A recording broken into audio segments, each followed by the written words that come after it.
നക്കിത്തിന്നാൻ നല്ലുപ്പില്ലെങ്കിലും അയൽ രാജ്യങ്ങളെ ചൊറിഞ്ഞ് പണി ഇരന്നു വാങ്ങുക, ചെറുതു കൊടുത്ത് വലുതു വാങ്ങുക, മതഭീകരത വളർത്തുക, ഇതൊക്കെയാണ് പാകിസ്ഥാൻ എന്ന രാജ്യം ഉണ്ടായതു മുതൽ ഇന്നുവരെയുള്ള അവരുടെ ഇഷ്ടവിനോദം. ഈയടുത്ത് പാകിസ്ഥാൻ അഫ്ഗാനിസ്ഥാനിലെ പങ്ക്തിയ പ്രവിശ്യയിലെ ബർമാർ ജില്ലയിൽ നടത്തിയ വ്യോമാക്രമണത്തിൽ സ്ത്രീകളും കുട്ടികളുമടക്കം 46 പേര് കൊല്ലപ്പെട്ടിരുന്നു. പാകിസ്ഥാൻ തന്നെ പാലൂട്ടി വളർത്തിയ പാകിസ്ഥാൻ താലിബൻ എന്നറിയപ്പെടുന്ന തെഹ്രീക് താലിബാൻ പാകിസ്ഥാൻ കഴിഞ്ഞ മാസങ്ങളിൽ പാകിസ്ഥാൻ സേനയ്ക്കെതിരെ ആക്രമണം വർദ്ധിപ്പിച്ചു.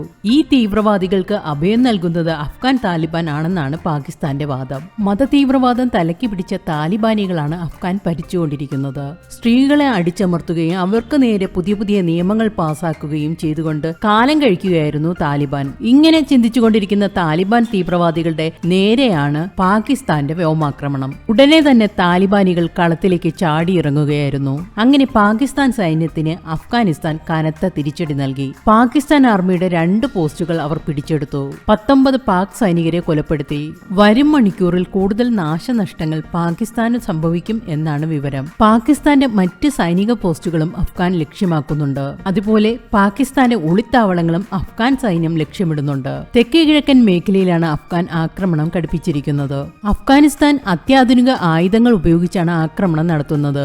15,000 സൈനികരെയാണ് പാകിസ്ഥാനെതിരെ രംഗത്തിറക്കിയിരിക്കുന്നത്.